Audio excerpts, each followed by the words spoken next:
बिस्मिल्लाहिर्रहमानिर्रहीम। व्यूवर्स, आप देख रहे हैं हमारा YouTube channel M Urdu programme जमहूर की आवाज़। बड़ी ख़बर के साथ,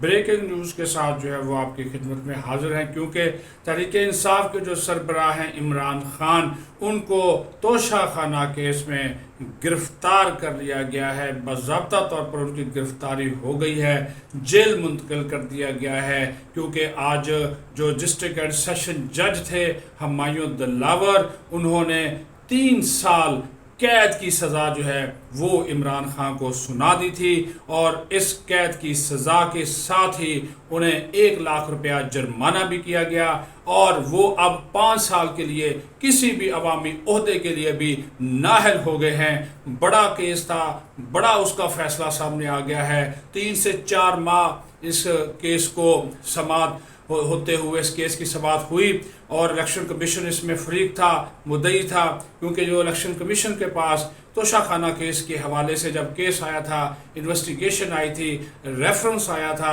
उस रेफरेंस की बुनियाद के ऊपर इलेक्शन कमीशन ने ये मौक़िफ़ इख्तियार किया था कि इमरान खान जो तहाइफ बेचे, तोशाखाना से लेकर बेचे, कीमती गड़ियाँ बेची, और जो तहाइफ कीमती मिले थे वो बेच दिए। वो उन्होंने अपने जो कागजात होते हैं, जो इलेक्शन कमीशन में जो जमा कराए जाते हैं असासाजात के हवाले से, उसमें उनको शो नहीं किया, उसको ज़ाहिर नहीं किया, और खिलाफ कानून, खिलाफ कायदा इन तहाइफ को ख़रीद कर मार्केट में फ़रोख्त कर दिया। वो ख़रीदार सामने आ गए, उन ख़रीदारों ने सारी की सारी इची बिची जो है वो खोल कर रख दी थी, और ये जो इमरान खान हैं, इन 3 से 40 से 50 के करीब समातें हुई इस केस की, सिर्फ 4 मरतबा अदालत के सामने पेश हुए। कभी इस्तिस्ना है, कभी बीमारी है, कभी आते ही नहीं थे, तो फिर भी अदालत ने सब्र व तहम्मुल, इस्तकामत का, सब्र का मुजाहरा किया, इनको पूरा वक्त दिया। फिर इनके वकीलों ने एक नया काम शुरू किया। जो भी सेशन जज फैसला देती या जो डॉक्यूमेंट मांगती, उसके फैसले के खिलाफ इस्लामाबाद हाई कोर्ट चले जाते कि केस को रोका जाए। इस्लामाबाद हाई कोर्ट उसकी ना मानती तो इस्लामाबाद हाई कोर्ट के फैसले के खिलाफ सुप्रीम कोर्ट चले जाते, वहाँ पे अपील दायर कर दी जाती। कल भी उन्होंने कोशिश की कि इस केस की समाअत रखवाई जाए, इस जज को जो है वो तब्दील कराया जाए, लेकिन इस्लामाबाद हाई कोर्ट ने ना तो जज को तब्दील किया, ना उन्होंने इस केस की समाअत रोकी, और उन्होंने कहा कि ट्रायल कोर्ट को अपना काम मुकम्मल करने दें, और उसके बाद फैसला आएगा आप हमारे पास आइएगा। तो उसके खिलाफ हो गए, इस्लामाबाद हाई कोर्ट के फैसले के खिलाफ हो गए, और सुप्रीम कोर्ट में पटिशन दायर कर दी। सुप्रीम कोर्ट के ऊपर कहा कि इस पर फ़ौरन नंबर लगाएं, इसको फ़ौरन सुने, इसके ऊपर फ़ौरन अहकाम जारी करें, वो भी नहीं हुआ। और आखिरकार केस का एक बड़ा फैसला वो सामने आ गया। वो आपने देख लिया कि आज भी जो इस अदालत के साथ किया गया, आज फैसले का दिन था। जज साहब 8:30 बजे आ गए, ना तो इमरान खान पेश हुए, ना उनके वकील ख्वाजा हारिस पेश हुए। फिर इंतज़ार किया गया, 9 बजे तक वक्फा किया गया, नहीं आए। फिर 10:30 बजे तक वक्फा किया गया, नहीं आए। फिर 12 बजे तक वक्फा किया गया, नहीं आए। आखिरकार उन्होंने 12 बजे अनाउंस किया कि मैं 12:30 बजे फैसला सुना दूंगा। 12:30 बजे उन्होंने फैसला सुना दिया। तब ख्वाजा हारिस आए, जब वो फैसला सुनाने लगे, कहने लगे जी मैं कुछ मारूजात पेश करना चाहता हूँ। उन्होंने कहा जी जो आपने पेश करना था, जो आपने कहना था वो आप कह चुके, अब मैंने फैसला महफूज कर लिया था, अब मैं वो फैसला जो है वो सुनाता हूँ। तो वो उन्होंने फैसला सुनाया कि 3 साल तोशाखाना केस, उन्होंने कहा कि इसमें ये मुजरम साबित हो चुके हैं, इनको 3 साल कैद की सज़ा सुनाई जाती है, 1 लाख रुपया जुर्माना किया जाता है, और अगर 1 लाख रुपया ये जुर्माना अदा नहीं करते तो इनको 6 माह कैद मजीद भुगतना होगी। और फिर साथ ही साथ ये भी हुआ कि जो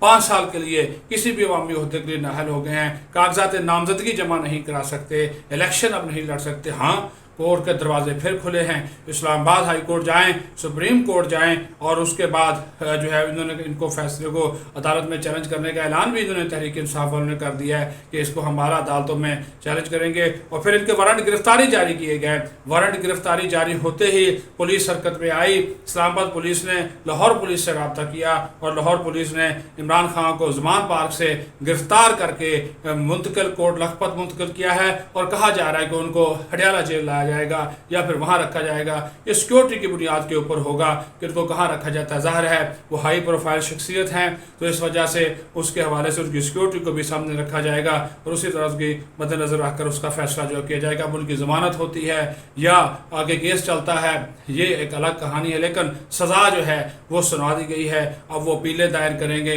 نوٹسز جاری ہوں گے، وہ اعلیٰ عدالتوں میں جائیں گے، وہ ایک الگ کہانی ہے، لیکن عمران خان گرفتار ہو چکے ہیں، جیل جا چکے ہیں۔ اس اہم کیس کا فیصلہ آ گیا، عدالت نے یہ لکھا کہ انہوں نے غلط بیانی کی، انہوں نے اپنے احساسوں میں جھوٹ بولا، انہوں نے اس عدالت کے سامنے جھوٹ بولا، جھوٹے ڈکلیریشن دیے، اور جو الیکشن کمیشن کا ریکارڈ تھا، جو مصدقہ دستاویزات تھیں، جو سچ تھا، جو حق تھا، وہ ٹھیک تھا، گواہان کے بیانات جو تھے وہ انہوں نے کہا کہ درست ثابت ہوئے، اور اس کی روشنی میں انہوں نے ایک بڑا فیصلہ کرتے ہوئے جو ہے وہ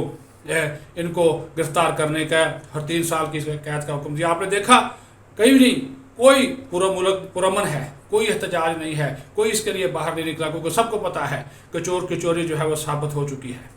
وہ چوری ثابت ہو گئی، اس چوری میں ان کو پکڑا گیا، کوئی پی ٹی آئی کا کارکن باہر نہیں نکلا، کیونکہ سب کو جان پیاری ہے۔ عدالت قانون نافذ کرنے والے اداروں نے کہا، پولیس نے کہا کہ پرامن احتجاج کریں، ٹھیک ہے، قانون کو ہاتھ میں لیں گے، توڑ پھوڑ کریں گے، بعض سڑکوں پہ آ کر روڈ بلاک کریں گے، لوگوں کو تنگ کریں گے، توڑ پھوڑ کریں گے، یا قانون کو ہاتھ میں لیں گے تو پھر سختی سے نپٹا جائے گا۔ تو اسی حوالے سے انہوں نے پھر ان کو بھی احساس ہو گیا کہ اگر ہم قانون کو ہاتھ میں لیں گے تو پھر ہمارے جو ہے وہ پہلے ہی ان کے لوگ گرفتار ہیں، تو ابھی اس ڈر اور خوف سے پہلے ان کے بہت سے لیڈر چھپے ہوئے ہیں، کوئی کہاں چھپا ہوا ہے، کوئی باہر کے ملک میں فرار ہے اور کوئی کہاں فرار ہے۔ ہاں البتہ شاہ محمود قریشی کی لاٹری نکل گئی ہے، وہ وائس چیئرمین تھے، اب وہ قائم مقام چیئرمین ہوں گے، اور ظاہر شاہ محمود قریشی کو ڈیل کرنا آسان ہوگا بنسبت عمران خان کے، اور اب عمران خان کا جو کیس ہے وہ چلے گا۔ دیکھیے عدالتوں سے جتنا ریلیف اس شخص کو ملا کسی کو نہیں ملا، جتنا ریلیف ان کو ملا کسی اور کو نہیں ملا، استثناء ملے حاضری سے، اور اس کے بعد پھر ان کی چھٹی کی درخواستیں منظور کی گئیں، کبھی میڈیکل بنیادوں کے اوپر، کبھی سیکیورٹی کی بنیادوں کے اوپر، کبھی ان کو بلایا گیا، فوراً کہہ دیا گیا کہ آپ تشریف لے جائیں، آپ کی حاضری ہو گئی ہے۔ اور بعض ایسے موقع ابھی آئے سپریم کورٹ میں، ہم نے دیکھا کہ good to see you, welcome, nice to see you کے الفاظ ان کے لیے جو ہے وہ استعمال کیے گئے، اور اس کے بعد وہ سوشل میڈیا کے اوپر اداروں کو، افواج پاکستان کو، اس کی قیادت کو جس طرح یہ رگید رہے تھے، جس طرح ٹارگٹ کر رہے تھے، پورا ایک عالمی لابی کا ایجنڈا تھا۔ اسرائیل اس کی مدد کو آیا، وہ امریکن جس کو یہ اپنا کہتا تھا کہ کیا ہم کوئی غلام ہیں، ان کی غلامی میں بیٹھ گیا، ان کے پاؤں میں بیٹھا ہوا تھا، ان کو کہہ رہا تھا میری مدد کرو، ثبوت ہے، اس کے انٹرویوز ہیں سارے کے سارے۔ کل بی بی سی کو انٹرویوز میں اس نے وہ اینکر نے سوال کیا، اس نے اچھی خاصی اس کی کلاس لی، اس نے کہا جی فوج جب آپ کے ساتھ تھی تو اسٹیبلشمنٹ بہت تھی جی، اب وہ آپ کے ساتھ نہیں ہے تو آپ اس کو برا بھلا کہتے، کوئی جواب نہیں تھا۔ یہ تو منافقت اور دوغلی پالیسی ہے کہ ٹھیک ہے اسٹیبلشمنٹ آج بھی اس کے ساتھ کھڑی ہو جائے تو یہ پھر اس کے پیچھے ہوگا، یہ پھر اس کے لیے نعرے بلند کرے گا، کیونکہ یہ کہتا ہے کہ یو ٹرن لینا، موقف بدلنا، اس نے کہا کہ یہ کوئی میرے لیے معنی نہیں رکھتا، میں کسی وقت بھی کر سکتا ہوں، حالات و واقعات کے مطابق فیصلے کیے جاتے ہیں۔ بہرحال ایک بڑا فیصلہ سامنے آ گیا ہے، آج کے دن کے حوالے سے ان کو گرفتار اب کر لیا گیا ہے، کیس چلے گا، آگے آگے چیزیں جیسے جیسے واضح ہوں گی، صورتحال جو ہے وہ کلیئر ہوتی جائے گی۔ اپنا خیال رکھیں، بہت شکریہ۔